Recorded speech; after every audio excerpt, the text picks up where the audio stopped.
बेटी थी वो, मेरी बेटी, मेरी बेटी 18वीं साल में चल रही है। मेरी लाड़ो एक ही बेटी है मेरी, दो छोटे छोटे बेटे हैं पर मेरी बेटी बड़ी है, एक ही बेटी है मेरी। मेरी बेटी को ढूंढवा दो, मेरी बेटी को ढूंढवा दो।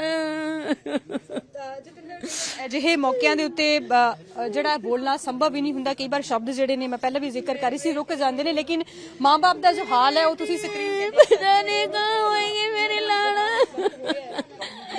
हाँ मेरी बेटी मुझे मिल जा, आके तरस रही है बेटी। ਕੰਮ ਕਰ ਰਹੇ मेरी बेटी को 2 साल हो जाएंगे होली पे, 1.5 साल हो गए काम करते हुए। ਸੀ ਲੈ ਕੇ ਆਇਓ ਫੋਟੋ ਲੈ ਕੇ ਆਇਓ। हाँ है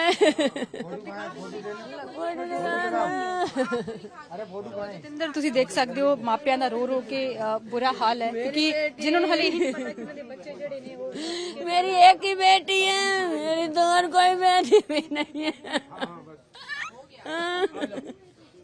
मेरी बेटी।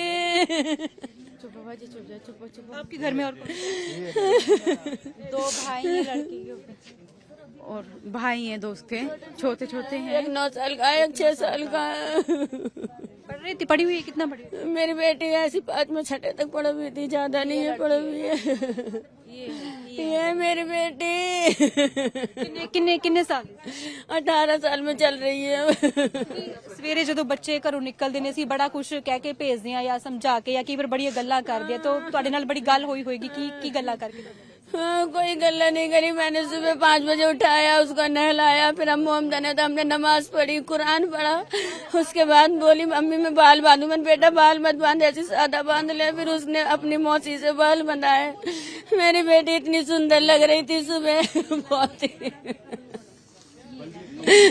ਤੁਸੀਂ ਜਿਵੇਂ ਜ਼ਿਕਰ ਕਰ ਰਹੇ ਸੀਗੇ ਕਿਉਂਕਿ ਜਦੋਂ ਫੈਕਟਰੀ 'ਚ ਅੱਗ ਲੱਗੀ, ਕਿਉਂਕਿ ਜਦੋਂ ਪੂਰੀ ਫੈਕਟਰੀ 'ਚ ਇੱਕਦਮ ਤਾਂ ਅੱਗ ਨਹੀਂ ਫੈਲੀ, ਤੁਹਾਡੇ ਨਾਲ ਕਦੀ ਇਦਾਂ ਤਾਂ ਨਹੀਂ ਹੋਇਆ ਤੁਹਾਨੂੰ नहीं ਪਤਾ ਲੱਗਾ ਹੋਊ ਕਿ ਫੈਕਟਰੀ 'ਚ ਕੀ ਹਾਲਾਤ कोई नहीं, ये इसमें अब भांजी, हाँ मेरी भांजी है, मैं इसी कंपनी में करती हूँ जिसमें खड़ी हूँ। जब बाहर निकल के देखा तो इसमें आग लग रही थी और साथ में एक लड़की और थी, उसे तो रोक लिया था मगर उसका पता नहीं चला, अभी तक कोई पता नहीं चला उसका।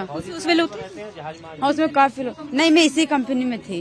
ਤੁਸੀਂ ਇਸੇ ਕੰਪਨੀ 'ਚ ਕਰਦੇ ਹੋ, ਤੁਸੀਂ ਮਤਲਬ ਬਾਹਰ ਨਿਕਲ ਗਏ? हाँ जी, हम इस कंपनी में से बाहर निकल गए थे सारे लोग। मेरी और बेटी वो उसमें जिसमें आग लगी है वो उसमें करती थी।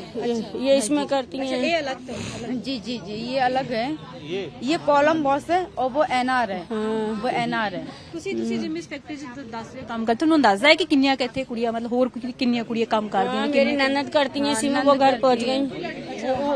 वो ठीक है। हाँ हाँ जी ठीक है। आप इधर आ ਤੁਹਾਡੀ ਫੈमिली 'ਚ ਕੌਣ ਸੀ? घर पे है वो, उनको कूद गई ना परली साइड को, पहले मंजिल पे थी वो तो कूद गई थी। इनकी लड़की 3 मंजिल पे थी, तो दिया भी था आवाज तो सुना ना था, पता ना फिर उसका पता नहीं रही कहाँ गई।